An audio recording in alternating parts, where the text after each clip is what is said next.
We Hello, could. everyone. I'm Father Alexander Har, and this is A Bridge Between, where you get a priest who is the rector of St. John the Divine Episcopal Church in Sun City Center, and another priest who is the rector of All Angels Longboat Key, and you smash them together. You smash them together. There are about 20 bridges between Alex and me, but to us, we are bridging together. So, welcome to Longboat. Today is a beautiful sunny day. Bring your beach shoes, bring your clubs, bring your tennis racket. It is fantastic. And I just realized we have this really wonderful grounds crew that just started. So, I apologize for the whatever sound you might be hearing. Uh, Chainsaw? I'm not It's sure what so that it's is. okay. It's okay. So, Dave, you and I, Seriously, can you hear that? I can't hear it. You're good. You're Good. good.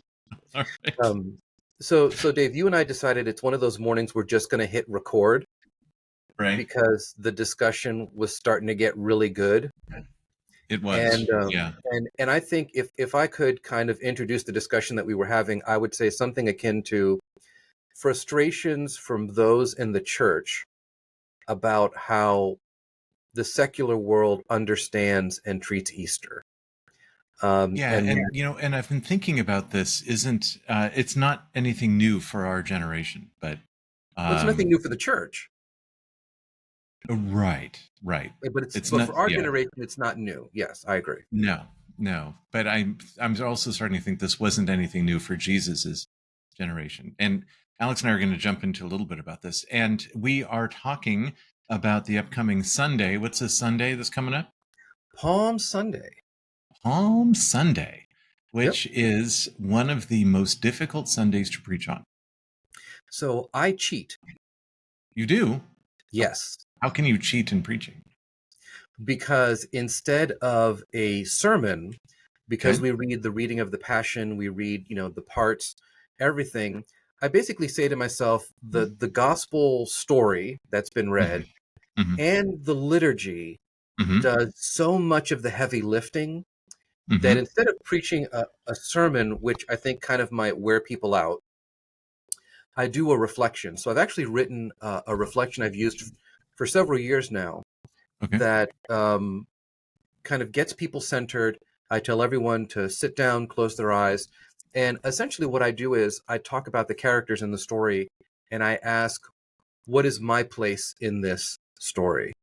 You know, and people have found it to be quite effective at getting them centered and ready for this start of Holy Week without giving them too much to think about because they just went through the Passion narrative, which throws so many powerful images and iconic lines, right at them. Right. So I've been muting my mic, just so you're not hearing the terrible sounds that are going on out there. I don't think that's cheating at all. I think you are doing exactly what you're supposed to be doing as not only rector but as a priest. That's a wonderful way to do it. Because preaching often has a point to it, like we're driving towards some sort of thing, either to teach or to inspire. You're reflecting, and that's fantastic. Um, that yeah. So And I I will, would keep that going. and I make it available um, online. So I will make it available again this year for Mhm. anybody who wants it, if you want to use it for your own Palm Sunday service.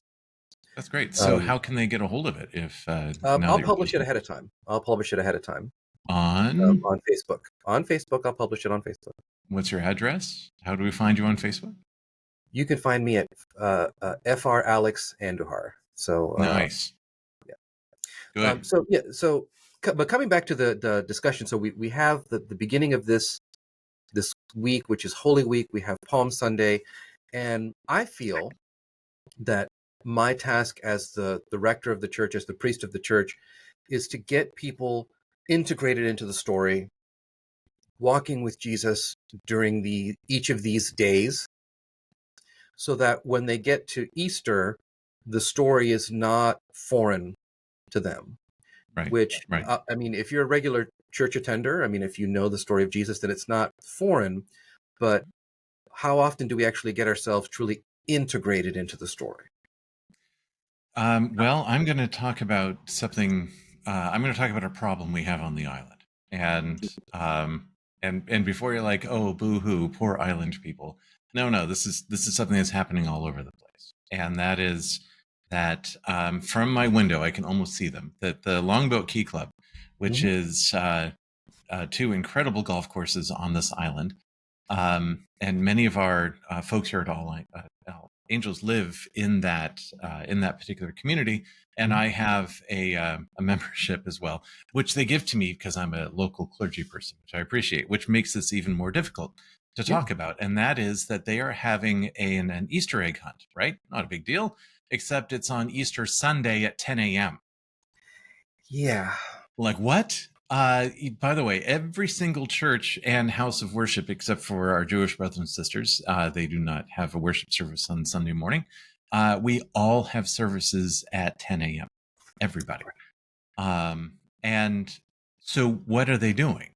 And part of me, honestly, and something Alex and I have talked about because I've needed counsel from my friend, is if I ever lean on my elbow like this is This is it. big. Yeah. I'm like, how do I write an ad that says, instead of searching for a mythical Easter egg, why don't you find the real truth? And Alex is like, you might want to back off from that. So I've been then thinking about, if you think what's in the egg saves, you should try what and none of this is working. And it's not honestly the style of this particular parish or of this particular rector, Yeah. but it bugs me.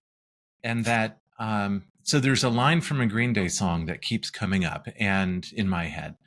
Green Day is a rock band. Maybe you've heard of them. Um, that in seminary, one of the best sermons I ever heard was a friend of mine preached on Jesus of Suburbia, and it is a one of their songs from the American Idiot album. Um, Jesus of Suburbia says, "In the land of make believe, they don't believe in me." And this is what I texted Alex last night about. Of like, I'm trying to put this together. That the Easter egg hunt is the land of make believe. Oh, so a bunny went out and took little eggs and hid them around, and you get to go find them. At the Yeah. same exact time that all the houses of worship, all the Christian houses of worship, are gathering for prayer. Um, so there's that angle, but it leads to something even deeper, and that is again in the land where make believe seems to run strong. We don't believe in the message of Jesus. So you've got something to say. So I'm gonna. Yeah. So there's kind of a couple things I'm at odds with here. Okay. That there's two different things kind of being held in tension. So hopefully I can get to all of them. On the one hand, I don't think we're talking about people who are consciously creating a land of make believe. I think it's just the space that's being occupied Okay. where there is no gospel. So Okay. where there is no Well, gospel, all right. there I'm going is to write my no. notes because I'm going to Okay. disagree with that. But yeah, so keep So, going. here's what I mean by that. Where there is no gospel, there is no truth, there is no concrete reality Okay. of the way the world works, of what the world is, and who commands the world. And Mm-hmm. so, as a result, it's not so much that we're going to specifically go against what the church is doing. Mm-hmm. I think it's basically saying, well, there's a whole group of people out there who don't go to church. There's a whole group of people out there for whom Easter Sunday is just another Sunday to go to brunch. And you know what? We're all comfortable with that. So let's do it together because that's our community. You know, um, Okay. the other part of this is, which is the part that I think the church needs to wrestle with. Mm-hmm. Ironically enough, and this is where I'm gonna step in it. Okay, Okay. Exciting. is is ironically enough, I think this has a lot to do with Ashes to Go. Wow. All right. I'm gonna step in there. Yep. What do I mean by Go that? for it. If you go and do Ashes to Go, if your church does that, that's fine. But the one argument that I heard about not doing it Mm-hmm. wasn't just that you have now taken something that is sacramental, right? An act of partly that is sacramental, and taken it out of the context of the service. Mm-hmm. So yes, there are people who are on buses and trains and who can't make it to that's fine. Right. But Do you go out on Easter Sunday and follow up in those same places to proclaim that he is risen? Right. So we did that as a church once and found it really, really powerful. That we went to a mall. Hmm. This is in Southern California, which means these are outdoor malls. Hmm.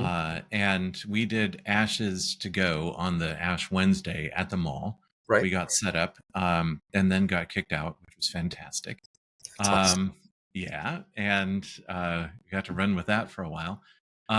So then we went through the proper channels and got permission to be there. And on Palm Sunday, uh, after the coffee hour was over, we took all the leftover um, palms and we Hmm. brought them to the mall and started handing them out to people as they're walking by. And the look of surprise on their face was, oh, today was Palm Sunday. We're like, yeah, yeah, next Sunday's Easter. I didn't even, like, I didn't even connect. These are people who know what the service is. Hmm. The others that we were giving the crosses to, because we had some time, sort of folding them into crosses, they were saying, "What is Palm Sunday? What does this mean?" Right. And that was super powerful. So we got to do both of those things. And yeah, it seems like Ashes to Go, we should have Palms to Go as well. Well, the point that I'm making is that the idea of the church being welcoming Hmm. is very noble, but it's also, how do you help that person take the step to then be integrated into the community? Right. And Right. so that's why I say that when it's done well, I think Ashes to Go can be something good. When Hmm. it's done as something like, hey, this is trendy, Hmm. you know, that's why I say, well, do you go out on Easter morning to all of the marginal places and say, he is risen, let us celebrate? Right. That's Right.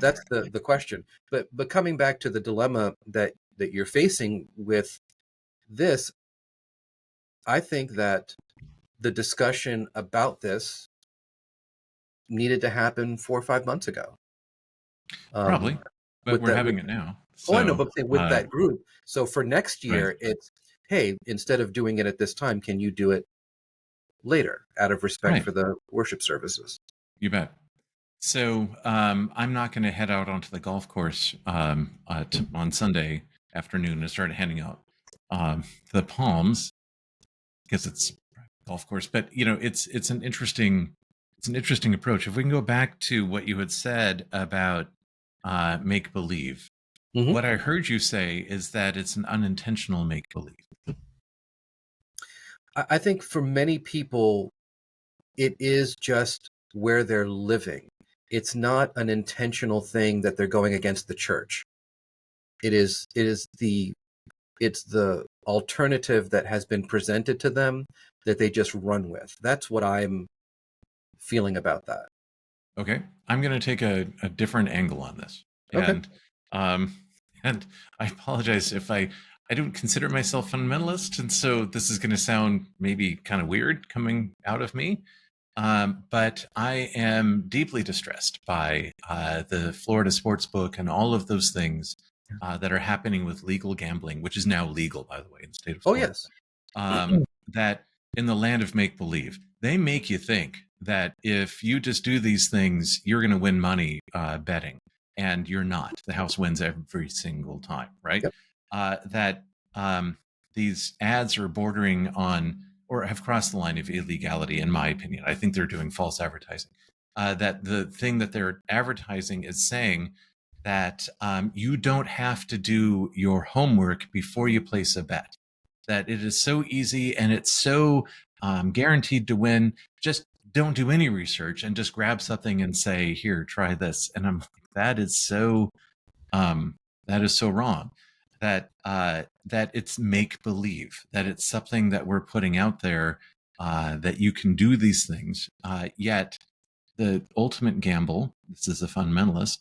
Hmm. Is what we're doing with our eternal soul.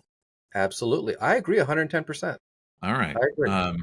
Again, sorry about sounding fundamentalist here, but there are some folks, honest, that have told me, and this is over the years. I would love to come to Easter.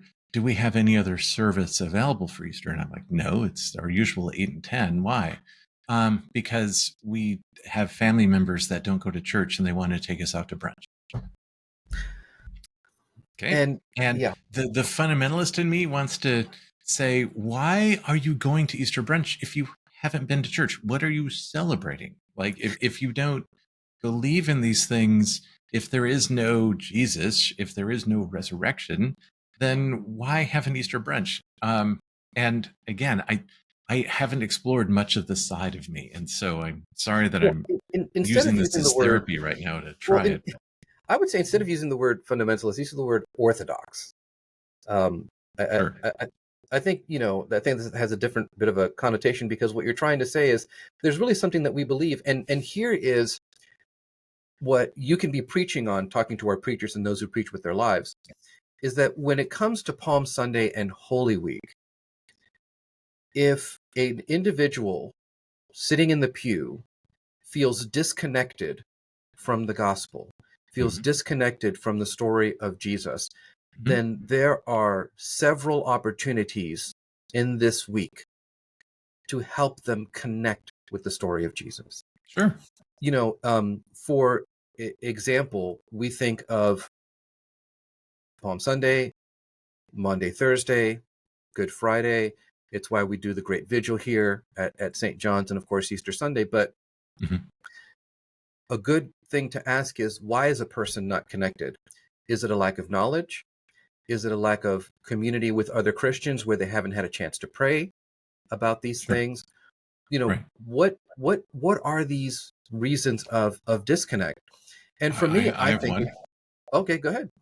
Um, I think that for a long time, the church has not been following Jesus's words of "Do not judge," and I think that we have made in a narrow scope the sense of Christianity, the sense of going to church. I think we have made it so that people are like, I just don't want to be with people that are that judgy and that hypocritical, and Right.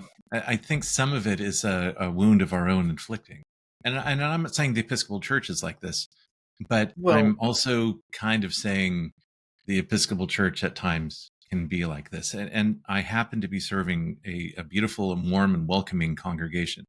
And there are a lot, and so we have people from all over the country and Canada and all sorts of places that come out to Longboat and then show up for church.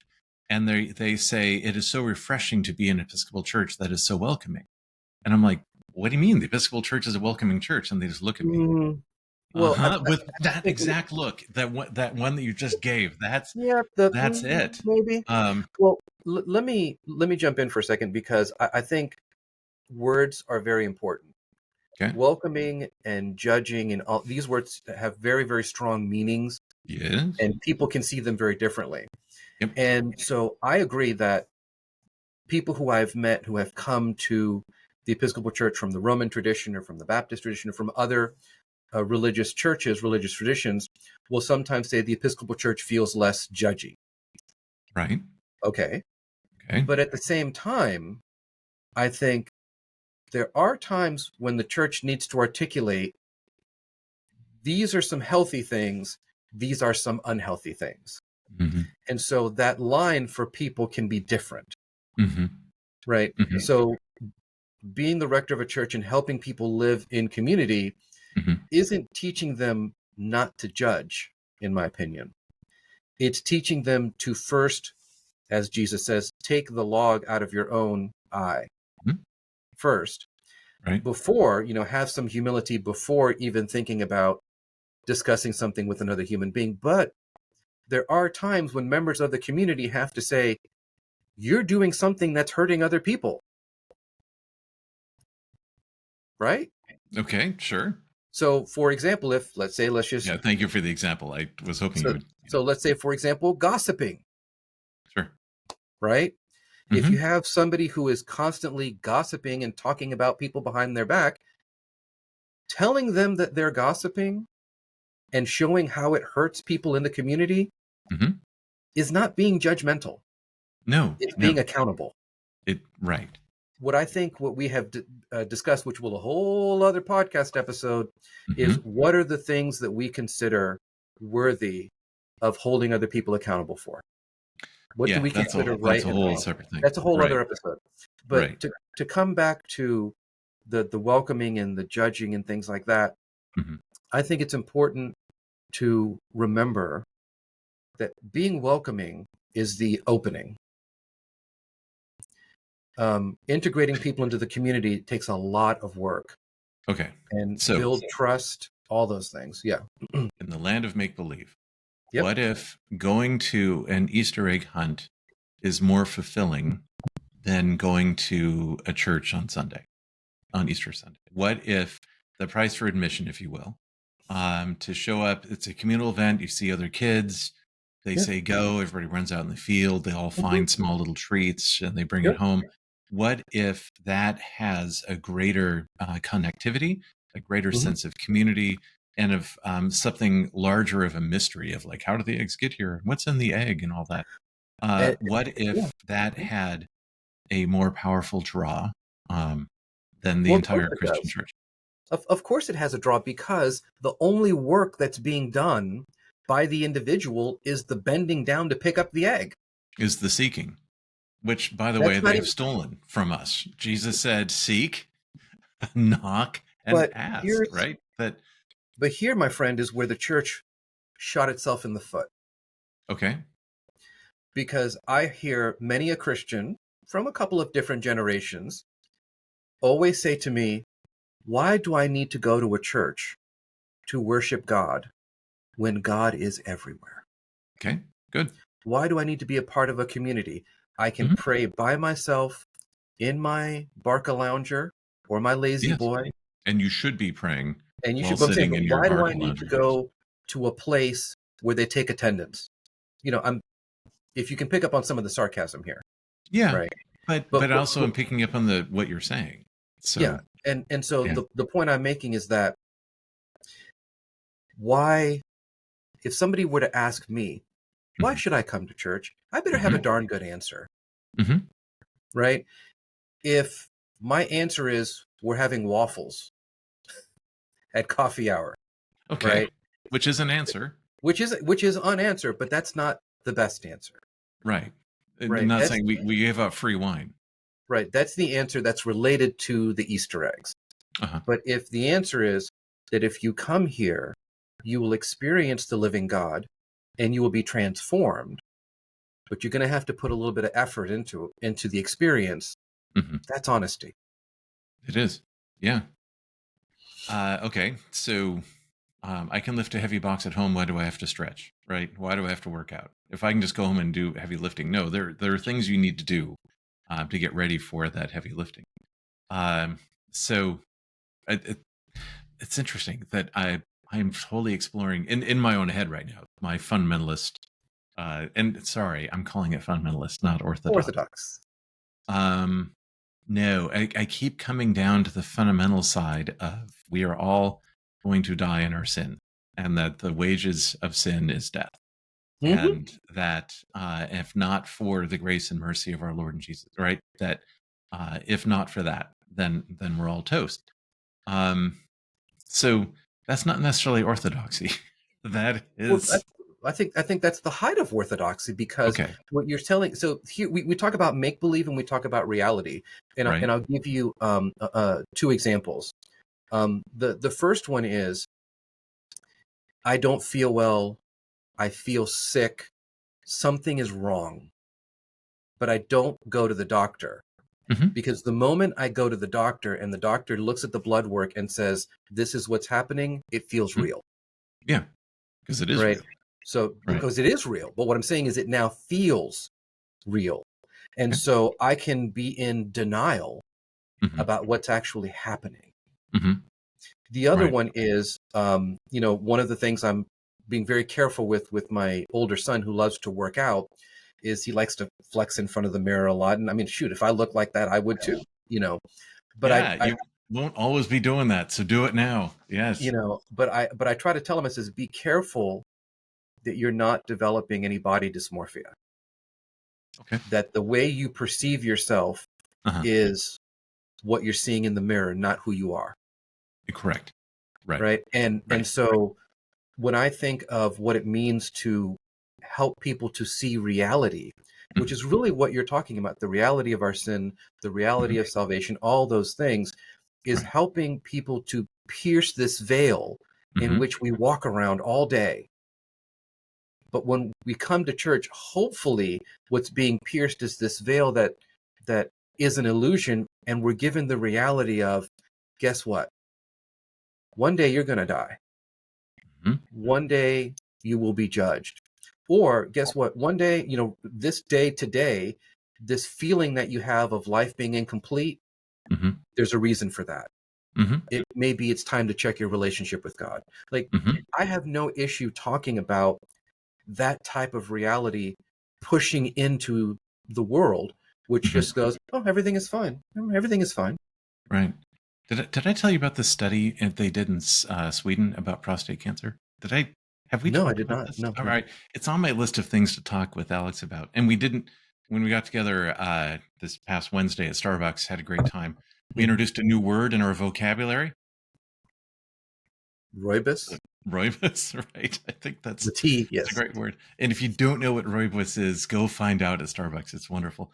Uh, the Swedish study is that they did this massive thing about how to screen for prostate cancer, because if you're a man, you live long enough, you'll get it, Yep. and that it's a thing you can live with. You can overcome it as long as you can figure it out beforehand. Mhm. So they found that 45% of the men who did not show up for any of their pre-screenings died of prostate cancer. Okay, so anytime you get 45% and then death, that's a pretty strong number. So this is the group of people that were invited nationwide to be a part of the survey. 45% of them that refused every single appointment, they died of prostate cancer. The average for a dying of prostate cancer with it being unchecked is 39%. So why did this group 6% higher percent die that were asked to be in the group and decided not to go? And the belief is because they, like you were saying, if you go to the doctor, you do a blood test, and then suddenly it becomes real. They had been pushing everything out of their life that is around reality, around their bodies and aging, particularly being a male, and what that's like. And so the death rate was so high, and then instantly the death rate for those that participated and had treatment was incredibly low. So Incredibly that's low. Yeah. yeah, and so that's what they're pointing at. But for those who reject this notion of spirituality, of God, of presence, of any of that, um, anyway, you can see where I'm going with this. Well, no, That I see where you're going, and as we kind of get to the last part of our time together, we're um, going 45 minutes today. Okay, we'll try to stick with our normal time yeah, frame because I haven't even brought up Iron Man yet. you know, maybe another day. But what I was going to say All was right. is that as we really focus on what this week is going to be about, what is Holy Week going to be about? Mhm. It is not just walking alongside somebody as a spectator. It's walking alongside somebody like their family. And I think that is what I want to stress Mhm. so much, Mhm. is that Jesus needs us to be close to what he's doing. Mhm. He wants us to be as close as possible. And the analogy that I make with this is that whenever we do a baptism, whenever I've done a baptism, I always get the children to the front first, closest to the font, Mhm. so that they can see up close something they may never have seen before, Right. right? And I get them to interact with it. So this is the time for people to be touching Jesus, touch his cloak, touch his face as he sweat, all those Mhm. things. This is the time to be close in that way. This is.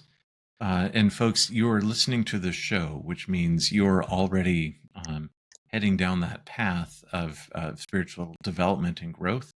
And I'm not saying Alex and I have anything. Well, I think we're pretty special, actually. But at least I think you're special.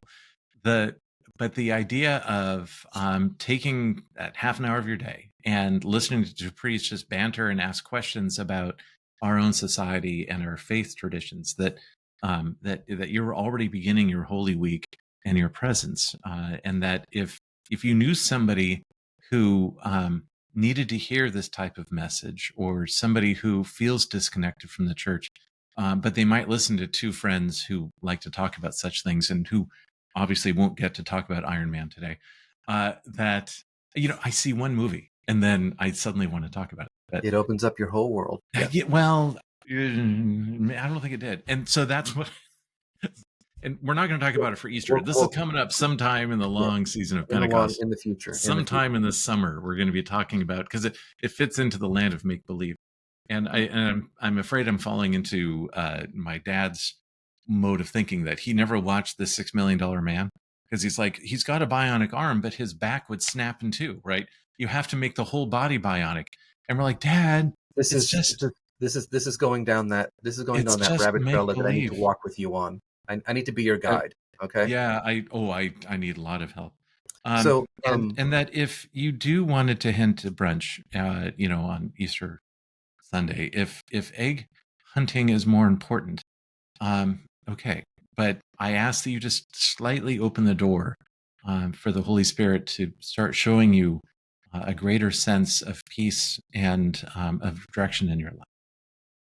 amen. And to that I would say, every year after Easter, I would say we have X number of days until the next one. Hmm. So what is the church doing so that there will be more souls in those seats, more souls proclaiming the resurrection? And I know it's a tiring time right afterwards, but take a break, Hmm. pray for a while, and then say, okay, what can we do to lay the groundwork and to plant the seeds for next year's celebration of the resurrection, for Okay. next week's celebration of the resurrection? Yeah, Even. exactly. Yeah. Well, Well, very Dave, it's good. going Well, to be Alex, thank you. I do feel better. I feel like I've been to a form of therapy, and I appreciate that. you're very welcome. Me too. I'm very thankful that the series that we've done, Bridging Lent to Easter, has kind of concluded in a real way. We're now going to have Holy Week. My prayer is that we can find time to pray in all these wonderful things that are happening. And reach out to us, leave us a comment. Don't forget to subscribe. And if we don't see you, have a happy Easter. Happy Easter. Happy Easter.